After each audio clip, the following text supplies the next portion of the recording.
One of the greatest misconceptions about relationships is that if it's good, right? If things are solid and the chemistry is good and you guys are having amazing sex and connection, that good is going to carry. And it's not true. That may be the case in the beginning, but by default, we drift. And I'm not saying that we drift because we're looking for someone else, but listen, life, schedules, if you have children, right? Depending on where each person is in their life, emotionally, work life, all that shit. And because of that, because of our own relationship with ourselves, and because that is something that fluctuates, right? We're always connecting and disconnecting and growing and knowing ourselves better and learning how to love ourselves better. Because of all that's happening, that's times two, because that's you and then also your partner. Drift, if you don't actually make an intention to not drift, is going to happen, right? On top of that, we are humans. We do find other people attractive, right? On top of that, and by the way, just because you find someone else attractive doesn't mean you want to build a relationship with that person. That's not what I'm talking about. I'm just talking about there's billions of people on this world. You are going to find someone attractive, right? And if you deny that, then you're going to grow that. So accept that, right? That doesn't mean you're cheating. That doesn't mean you want to be with anyone else. Hopefully, the person you're choosing to love, you find the most attractive, and that's why you're with them. But here's another reason why drift happens, because anger, resentment, non-communication, people who, and this is so many of my clients, when I say people, I'm also talking about me.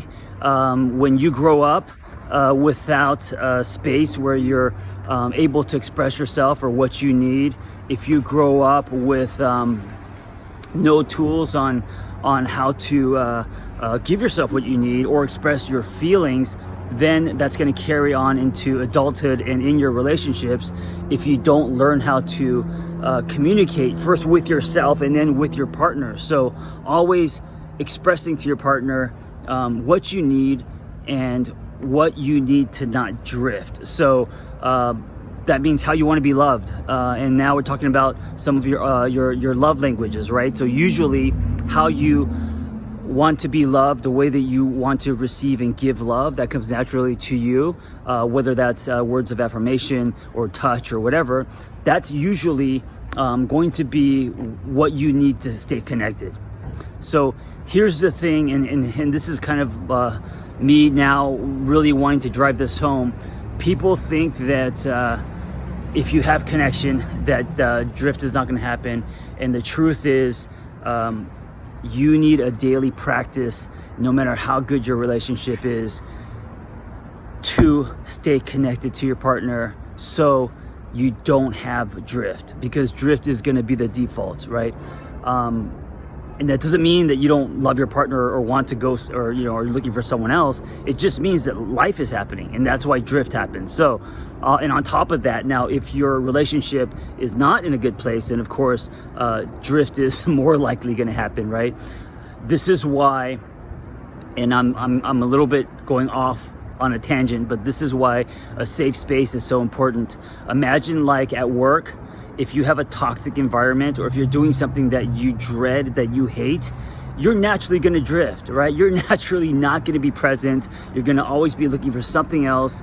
It's going to be very hard to stay in that job, or that career, or that workplace. And it's the same with relationships. So it starts with that safe space, right? If there is no safe space in your relationship, if you are in something where it's toxic or abusive, then drift is going to happen. And maybe not the first few months, maybe for some it takes years, but ultimately if you're on a path of growing and evolving and being a better version of yourself, then you are going to drift from that, because that space is unhealthy and toxic.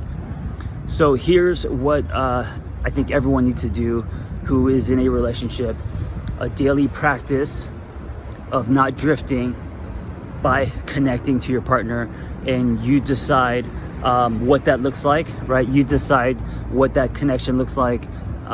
For me, I need to make eye contact and have 5 minutes of connection every day, at least 5 minutes. I need to kiss and to talk and to communicate and to check in. I need touch. Sometimes I need words. These are all things that I know about myself and things that I need in a relationship. And I also need to express that to my partner, right? And if you know what your needs are, and hopefully you do, and if you don't, you should definitely explore and discover what they are. Then you need to express that to your partner so that you are feeling connected. And you should also know what your partner needs so your partner feels connected. And this is not a one-time thing. And this is what I want to italicize and put an exclamation mark on and underline. It's a daily practice, like your fitness, like your nutrition, like everything else that you are building. You don't just do it once. And I think so many people mistake that in relationships. They think because things are good or the sex is amazing or the chemistry is on fire that there's going to be no drift. No, this is part of the work. It's intentionally every day connecting to your partner, whether it's mentally, physically, emotionally, or spiritually, or all of the above, through your love language, through her love language, and everything in between as a practice, right? Every day, that will help you guys stay connected so you don't drift.